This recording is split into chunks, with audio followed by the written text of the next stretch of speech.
मूल नियम ये है कि अस्तित्व सहअस्तित्व है, फिर उस नियम के मूल नियम ये बनेगा। अस्तित्व सहअस्तित्व है इसलिए संतुलन है। तो ये जो बात कर रहे थे कि ऐसा अगर डिजाइन बनता है जिसमें सभी इकाइयां एक दूसरे के पूरक हो रही है तो फिर संतुलन का उपलब्धि होता है। अगर सभी इकाइयां एक दूसरे के पूरक नहीं हो रही है, सभी इकाइयां शोषण मानसिकता के साथ है, तो ऐसी व्यवस्था में संतुलन नहीं हो सकता कभी भी। इसमें हमेशा ऐसा होगा कि ज़्यादा इकाई, कुछ इकाइयां ज़्यादा शोषण कर पा रही है, ऐसा हमेशा ही हो जाएगा। वो ज़्यादा शोषण कर पा रही है मतलब कुछ इकाइयां, और उसमें ज़्यादातर इकाइयां शोषित हो रही होगी, क्योंकि कुछ इकाइयां होगी वो ज़्यादा शोषण कर पाएंगी और बहुत सारी इकाइयां होगी उनका ज़्यादा शोषण हो रहा होगा। तो शोषण होने वाली इकाइयां ज़्यादा हो जाएगी, शोषण करने वाली इकाइयां कम होगी। एक नेचुरल डिजाइन ऐसा ही बनेगा। क्यों बनेगा? क्योंकि जो शोषण करने वाली इकाई है वो बढ़ती से बढ़ती चली जाएगी, ठीक है ना। तो बाकी सारी इकाइयां छोटी से छोटी होती चली जाएगी। और दूसरा ये है कि जो एडम स्मिथ ने सोचा कि परफेक्ट कंपटीशन होगा, अब परफेक्ट कंपटीशन इसलिए नहीं होगा क्योंकि मानव कंपटीशन करना ही नहीं चाहता है। तो ज़्यादातर लोग कंपटीशन नहीं करना चाहेंगे। कुछ लोग जो होंगे वो बहुत तीव्र इच्छा ले आएंगे, ऐसा है ना, कि भाई हमको संघर्ष करना है, हमको जो है ना सारा जिंदगी लगा देना है और दुनिया का सबसे अमीर आदमी बनना है। तो शोषण के लिए वो अपने आप को तैयार कर रहे हैं ना। तो ऐसे कुछ ही लोग होंगे जो शोषण के लिए अपने आप को इतना तैयार करेंगे, ज़्यादातर लोग नहीं कर पाएंगे ऐसा, है कि नहीं? क्योंकि आदमी का डिजाइन ही नहीं है ऐसा, ठीक है ना। तो इसको लोगों ने, ये इकोनॉमिक्स वाले लोगों ने भी बहुत सारा एक्सपेरिमेंट करके देखा है कि परफेक्ट कंपटीशन पॉसिबल नहीं है, हर एक आदमी एक दूसरे से compete कर रहा हो, ऐसा पॉसिबल नहीं है। तो उन्होंने बहुत सारा ऐसा 10-11 लोगों को बैठाया, फिर उनको कुछ गेम पकड़ाते हैं जिसमें सब लोग जो है वो कंपटीशन करेंगे, और अगर वो परफेक्ट कंपटीशन नहीं है तो वो गेम नहीं चल पाएगा, है ना। तो उसमें ऐसा देखने में आता है कि लोग परफेक्ट कंपटीशन नहीं करते, वो एक दूसरे का सहयोग करने लग जाते हैं, है ना। उसके चक्कर में वो गेम फेल हो जाता है पूरा। तो जो गेम थ्योरी है ना एक चीज़, उसमें ऐसे बहुत सारे एक्सपेरिमेंट होते हैं कि सब लोग कितना कंपटीशन कर रहे हैं, कितना कंपटीशन नहीं कर रहे हैं ना। गेम थ्योरी के आधार पे चलता है सब कुछ। तो मानव जो है वो कंपटीशन करता है तो वो ऐसे अकेला रह के सारा कंपटीशन करेगा ऐसा नहीं होता ना। वो सोचता है दो चार लोग तो मिल जाए मेरे साथ में, इनसे मैं कंपटीशन नहीं करूंगा, इनके साथ मिल के मैं बाकी के साथ करूंगा, ऐसा ही सोचता है ना आदमी। मैं अकेला ही रहूंगा और सारा कंपटीशन करूंगा, ऐसा नहीं सोचता है। तो उसके चक्कर में परफेक्ट कंपटीशन जैसा कुछ होगा नहीं, ठीक है। उसमें क्या होगा, कुछ लोग ज़्यादा ही मिल जाएंगे एक दूसरे के साथ। तो जो ज़्यादा लोग मिल गए तो कुछ लोग जो है वो कम मिल पाएंगे। तो जो जितने कम लोगों को साथ में ले पा रहे हैं उनके साथ में असंतुलन हो जाएगा। भैया यहाँ पे सीक्वेंस दिख रहा है, जैसे गिरा में आपने जैसे बताया उसमें बुक में भी ऐसे नियंत्रण ऊपर लिखा है, फिर उसके नीचे नियम लिखा है, फिर संतुलन और नीचे नियति। तो जैसे रेगुलर हम जैसे नियम नियंत्रण संतुलन ऐसे बोलते हैं, हाँ बोलने के तौर पर नियम नियंत्रण संतुलन। हाँ। और यहाँ पे जो सीक्वेंस दिख रहा है, नियंत्रण है, उसके हम्म, उसके पीछे कुछ नियम है, और उसके पीछे मूल संतुलन का नियम है जैसे आपने बताया, और उसके पीछे नियति है। तो वही। जिस और नियम नियंत्रण संतुलन को नियम को न्याय से कई बार जोड़ के हम देखते हैं, नियंत्रण को धर्म से जोड़ के देखते हैं, और संतुलन को सत्य के जोड़ से। ऐसे कई परिचय शिविर या फिर अध्ययन शिविरों हमने कर नियम न्याय नियम नियंत्रण संतुलन को न्याय धर्म सत्य से जोड़ के वैसे देख सकते हैं वो। तो अस्तित्व में होने के रूप में बात हो रही है यहाँ पे। तो अस्तित्व में नियंत्रण है, ठीक है ना, नियंत्रण है। मूल में देखेंगे तो उसका आधार नियम है, यही निकल के आता है। और नियम का आधार संतुलन है, ये निकल के आता है। और संतुलन का आधार ऐसा क्योंकि ये सब इकाइयां पूरकता करना चाह रही है, इसलिए संतुलन है। अगर सब इकाइयां पूरकता नहीं करनी चाह रही है तो फिर संतुलन नहीं हो पाएगा। जैसे अभी धरती में असंतुलन इसलिए हो रहा है क्योंकि बाकी तीन अवस्था तो पूरकता करना चाह रहे हैं और मानव पूरकता नहीं करना चाह रहा, तो उससे धरती में असंतुलन हो रहा है। अगर मानव भी पूरकता करना चाहेगा तो बाकी तीन अवस्थाएं भी और अच्छे से पूरक हो पाएंगी। जब तक मानव पूरकता नहीं करना चाह रहा तब तक बाकी तीन अवस्था पूरक होके भी हो नहीं सकती है। ठीक है ना। जैसे एक बार जो है हम किसी सरकारी ऑफिस में थे, तो वहाँ पे तय हो रहा था कि यूनिवर्सिटी थी बेसिकली, तो पूरा एक कैंपस था। तो उस कैंपस में जो है पेड़ लगाने की बात हो रही थी, है ना, कैंपस डेवलप कर रहे थे तो पेड़ लगाना। तो जो भी है ना बॉडी बैठी उसने तय किया कि पेड़ जो लगेगा वो जो फल वाले पेड़ होंगे वो नहीं लगेंगे, ऐसे सुंदरता वाले पेड़ लगेंगे। अब भाई दोनों में खर्चा तो बराबर ही है, फल वाले पेड़ भी लगाने में उतना ही माली लगेगा, उतना ही पानी लगेगा, है ना। तो फल वाले भी लग ही सकते हैं। लेकिन उसमें समस्या ये आ रही थी कि भाई फल वाला पेड़ लगेगा तो फल को खाएगा कौन, ऐसा तय करना पड़ेगा। नहीं, अब जो लोग लग रहे थे उनको लग रहा था फल तो भाई डायरेक्टर साहब ले जाएंगे उठा के, है ना। हाँ, वही वीसी उठा के ले जाएगा, है ना, डायरेक्टर उठा के ले जाएगा, है ना। तो समस्या हो जाएगी। फिर चलो वो उठा के ले जाएगा नहीं ले जाएगा तब तक एक चीज़ है, पर फिर लोग जो है उसमें चोरियां करेंगे, है ना। तो बाकी सदस्य और हम लोग चोरी करेंगे वो तो एक चीज़ है, फिर स्टूडेंट भी चोरियां करेंगे, है ना, क्लासरूम में जो छोड़ के वो उधर फली तोड़ रहे होंगे, है ना। फिर तीसरा चीज़ होगा वो आसपास के गांव वाले भी आ जाएंगे, है ना। चौथा चीज़ होगा कि पशु पक्षी भी आ जाएंगे। तो कोई साहब बोलते हैं कि हम उसके नीचे गाड़ी खड़ी करेंगे पेड़ के नीचे, और हमारी गाड़ी तो जो है वाइट वॉश हो जाएगी, है ना, कबूतर वबूतर बीट कर देंगे ना, तो गाड़ी का कलर ही चेंज हो जाएगा हमारा, तो है ना। हाँ हाँ हाँ, बंदर बंदर आ जाएगा, पशु पक्षी आ जाएगा, है ना। तो ये सब इतनी सारी समस्याएं निकल के आएगी, फल, है ना। तो फल का पेड़ कैसे पूरकता करेगा बेचारा, है ना। फल का पेड़ तो पूरकता करना चाह ही रहा है, पर यहाँ पर जब तक मानव जाति लड़ाई झगड़ा करेगी तब तक पूरकता नहीं हो सकता है ना। तो मानव जाति को प्रकृति जितना पूरकता कर रही है ना उतना इधर समस्या बढ़ रही है, क्योंकि यहाँ पूरकता लेने की क्षमता नहीं है। पूरकता लेने के नाम पे लोग लड़ाई झगड़ा करने लग जाते हैं आपस में। जितने भी प्राकृतिक रिसोर्स हैं वो सब हमको फ्री में उपलब्ध हैं, ठीक है ना। और ये फ्री में उपलब्ध हैं इसीलिए मानव जाति लड़ाई कर रही है। नहीं, पेट्रोलियम के ऊपर लड़ाई हो रही है, सबसे बड़ा प्राकृतिक रिसोर्स आज के डेट में पेट्रोलियम है ना। तो वो फ्री में उपलब्ध हैं तो सब लूटपाट करने पहुंच जाते हैं। अब लूटपाट करने पहुंच जाते हैं तो उसके ऊपर लड़ाई होगा। अगर वो श्रम से अर्जित किया जा रहा है तो फिर लड़ाई झगड़ा नहीं होगा उसमें, क्योंकि उसमें तय रहता है भाई इसने श्रम किया है मतलब इसका है। अब वो फ्री में अवेलेबल है, अब फ्री में अवेलेबल है तो तय नहीं हो सकता है कि कौन उठा के ले जाएगा।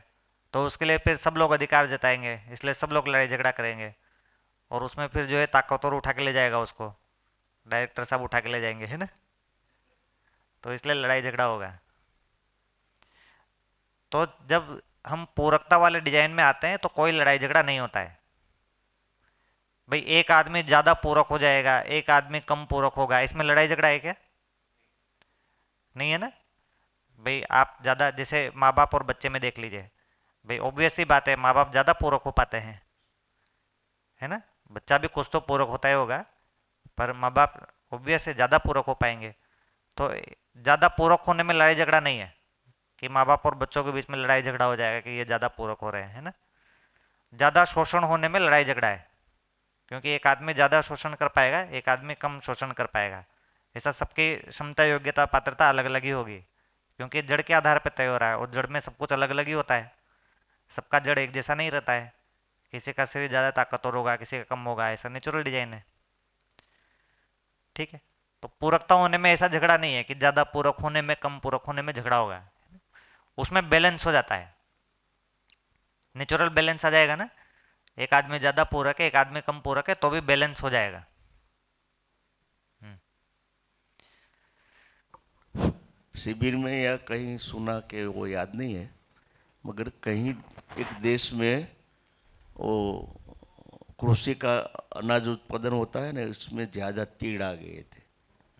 इतना तीड़ आ गए कि वो उसको लगा कि तीड़ सब अनाज वगैरह सब खा जाएंगे, तो उसने ऐसा रखा कि तीड़ का सबकी सभी का नाश कर दो।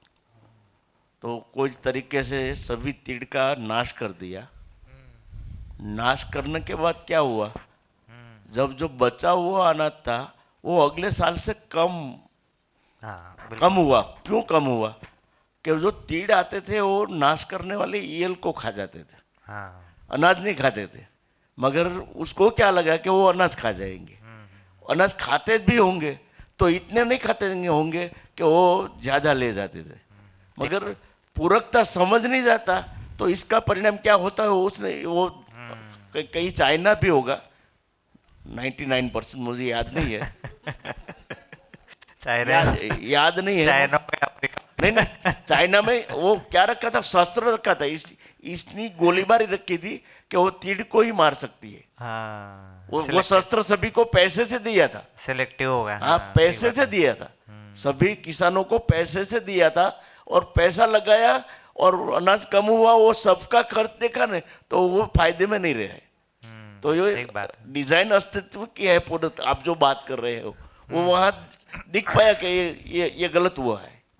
अस्तु, ठीक बात है। तो शोषण वाले में शोषण वाला गांव अलग है, शोषण वाला गांव ही अलग है ना, डोमेन अलग है, वो धरातल ही अलग है, और पूरकता वाला धरातल अलग ही है। ठीक है, इसमें क्या होगा, ये देन देन की व्यवस्था है, ये भी देना चाहता है वो भी देना चाहता है, तो ये हो गया देन देन।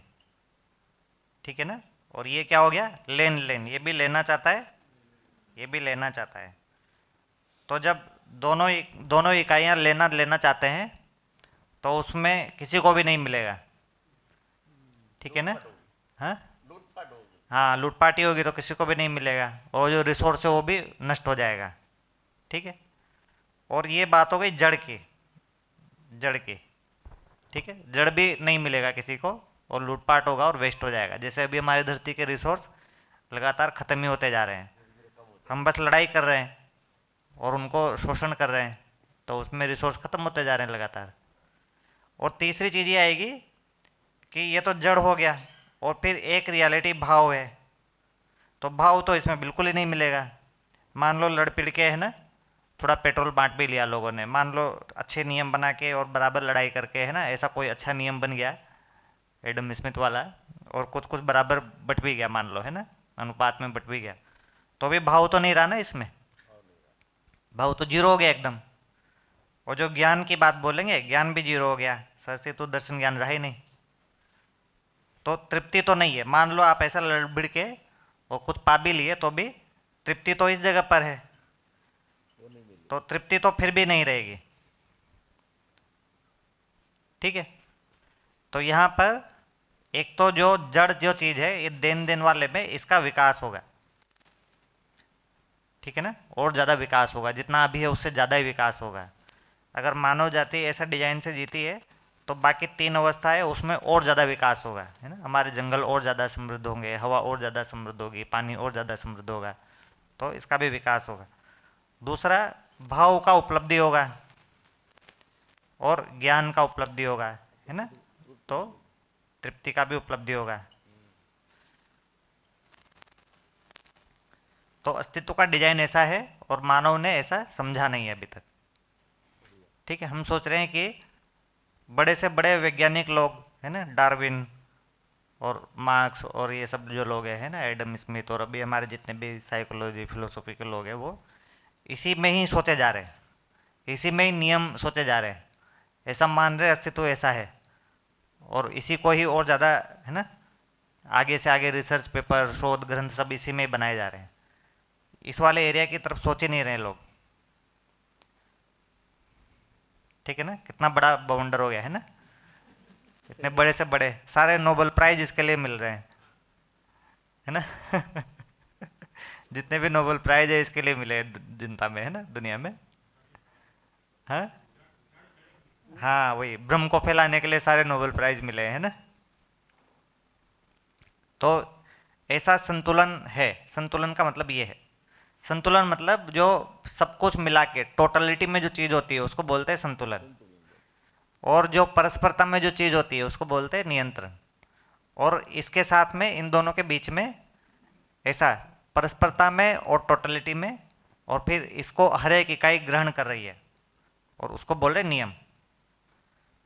ठीक है, इससे हर एक इकाई क्या करेगी उसको बोल रहे नियम। ठीक है, तो इस और इसका भी ध्यान नहीं जा रहा मानव का, क्योंकि एक चीज़ अपन ये नहीं देख रहे हैं कि हर एक इकाई जो है वो अनंत इकाइयों से जुड़ी हुई है, ऐसा भी ध्यान नहीं जा रहा। अभी हमारा ध्यान जो है सिर्फ परस्परता पे जा रहा है, अनंत इकाइयों से जुड़कर बनी हुई है, ठीक है ना।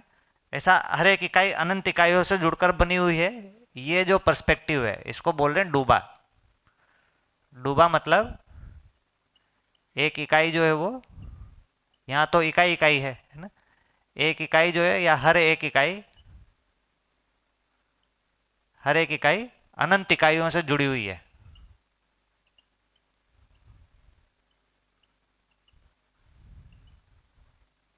अनंत इकाइयों से जुड़ी हुई है, ऐसा हमको दृष्टि नहीं बन रहा, क्योंकि ऐसा दृष्टि बनने के लिए क्या चाहिए, ऐसा दृष्टि बनने के लिए व्यापक चाहिए ना, व्यापक, ठीक है ना। यहां पर क्या चाहिए, पारदर्शी। यहां पर व्यापक पारदर्शी है, यहां पर व्यापक व्यापक है, खाली स्थान व्यापक है, यहां पर खाली स्थान पारदर्शी है। तो ये पारदर्शिता में व्यापक को ऐसा डायरेक्ट देखने का जरूरत नहीं पड़ता है, क्योंकि ऐसा दिख ही रही है दूसरी इकाई, है ना। उसमें भी बीच में व्यापक है इसीलिए दिख रहा है तो ऐसा ही। और दूसरी इकाई पहले दिख रही है कि व्यापक पहले दिख रहा है, हाँ।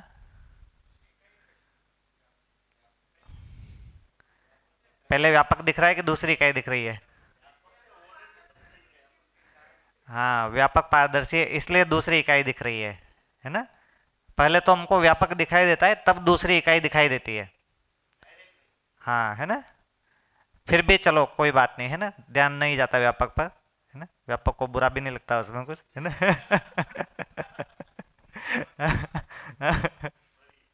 वो तो पूर्ण है ना, हाँ। लेकिन व्यापक पर जब तक ध्यान नहीं जाएगा तब तक ये डूबा वाला बिल्कुल नहीं दिखेगा, हाँ डूबा वाला नहीं दिखेगा, है ना। तो हर एक इकाई अनंत इकाइयों से जुड़ी हुई है, क्योंकि व्यापक है, असीम है। व्यापक मतलब असीम, सब जगह फैला हुआ, व्यापक का मतलब ही असीम है, व्यापक मतलब असीम, ठीक है।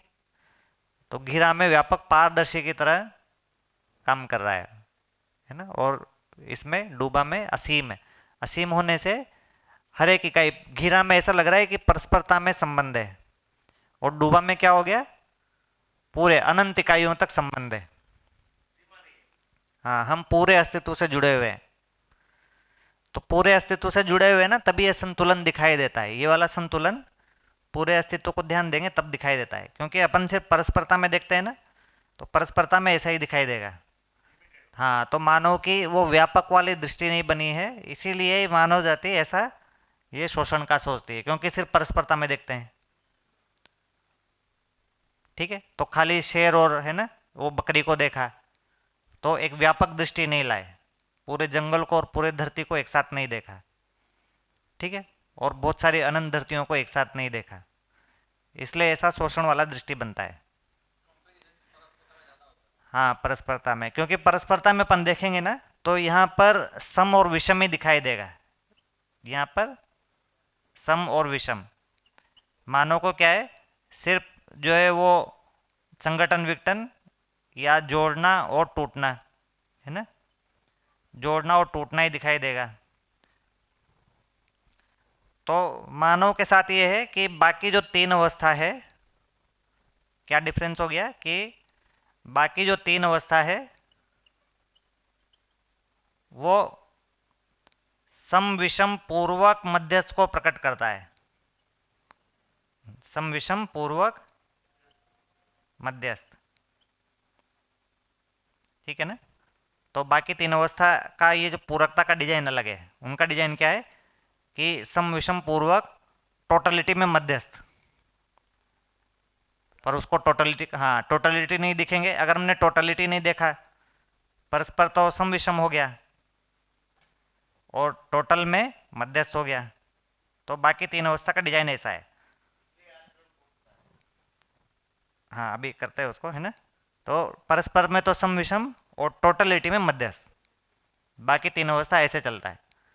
तो इसका मतलब ये है कि अगर टोटलिटी नहीं देखा तो हमको सिर्फ सम विषम दिखेगा,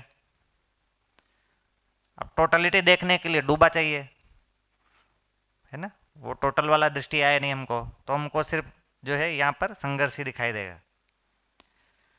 तो मानव का जो डिजाइन है, मानव का अलग है। मानव का डिजाइन क्या है? मानव का डिजाइन है मध्यस्थ पूर्वक समविषम, मध्यस्थ पूर्वक समविषम, ठीक है ना। तो मानव का एकदम उल्टा सॉफ्टवेयर है।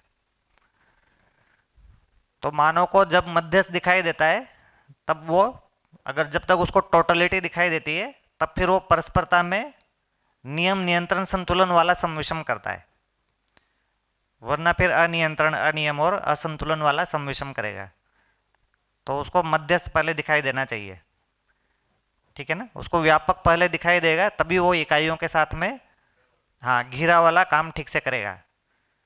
जब तक उसको डूबा नहीं दिखाई देता तब तक वो घिरा में भी गड़बड़ करेगा, ठीक है। तो डूबा में अपन को क्या दिखाई दे रहा है कि सारी की सारी अनंत इकाइयां हमारे साथ संबंध में है, ये डूबा में दिखाई दे रहा है। तो यहां से संबंध है ऐसा दिखाई दे रहा है। क्या दिख रहा है? यहां से संबंध है, संबंध है ऐसा दिखाई दे रहा है, संबंध है बन रहा है। आप यहां पर संबंध का निर्वाह है ऐसा दिख रहा है, संबंध है यहां दिख रहा है, संबंध का निर्वाह है यहां पे दिख रहा है, ठीक है ना। तो मानव को संबंध है ऐसा दिखना उसकी अनिवार्यता है, मौलिकता है, ठीक है। जैसे जैसे अपन स्पेस को बड़ा करते जाते हैं ना, वैसे वैसे अपना काल भी बड़ा होता जाता है, ठीक है ना। स्पेस को बड़ा करते हैं तो काल भी बड़ा हो जाता है। स्पेस, हाँ, स्पेस को बड़ा करते हैं तो जैसे अपन जो है, जैसे अपन को ये ध्यान में आता है कि अपन इस पूरे धरती पर, है ना, इस पूरे अस्तित्व में 1-2 सेकंड के लिए रहने वाले हैं, इस लाइफ टाइम रहने वाले हैं कि हम हमेशा के लिए इसी स्पेस में रहेंगे, है ना। पूरा स्पेस को देखेंगे तो स्पेस से तो बाहर निकल नहीं रहे, तो उससे काल क्या हो गया? अनंत काल बन गया, अनंत काल आ गया ना। जैसे अपन असीम स्पेस का बात करेंगे वैसे क्या हो गया? अनंत काल बन गया। असीम स्पेस से अनंत काल निकल के आ रहा है। अगर स्पेस को छोटा करेंगे तो अनंत काल नहीं निकल के आएगा। स्पेस को जैसे असीम किया वैसे काल अनंत हो गया। तो जो संबंध जो है वो काल के आधार पर भी होता है, स्पेस तो है ही, काल के आधार पर भी होता है ना। जैसे अपन ट्रेन में बैठे हैं तो आधे 1 घंटे के लिए, है ना, 5 घंटे के लिए, 10 घंटे के लिए किसी के साथ में जुड़े हुए हैं, तो उसमें संबंध में उतना गहराई नहीं आता है क्योंकि काल छोटा है, ठीक है ना, क्योंकि स्पेस भी छोटा है। उसी ट्रेन की बात कर रहे हैं, है ना। वहाँ पे जैसे स्पेस को बड़ा करते हैं तो निकल के आता है, अच्छा आप भी उसी डिस्ट्रिक्ट से हो, है ना, मैं भी उसी डिस्ट्रिक्ट से हूँ। अब ट्रेन की तुलना में अपन ने क्या किया? स्पेस को बड़ा कर दिया, है ना। अच्छा आप भी वहीं से बैठे हो ट्रेन में, है ना, हम भी वहीं से बैठे हैं, तो अब संबंध बन गया ना। स्पेस बड़ा होने से काल भी बड़ा हो गया, ठीक है ना। तो हम भी उसी डिस्ट्रिक्ट में रह रहे हैं, अच्छा हमारे पुरखे भी उसी डिस्ट्रिक्ट में रह रहे थे, है ना, आपके पुरखे भी रह रहे थे, ऐसे काल बड़ा होने से और हो गया, है ना, स्पेस बड़ा होने से काल बड़ा हो गया, है ना। और कुछ नहीं तो अच्छा आप भी जो है इंडिया वाले हो, हम भी इंडिया वाले हैं,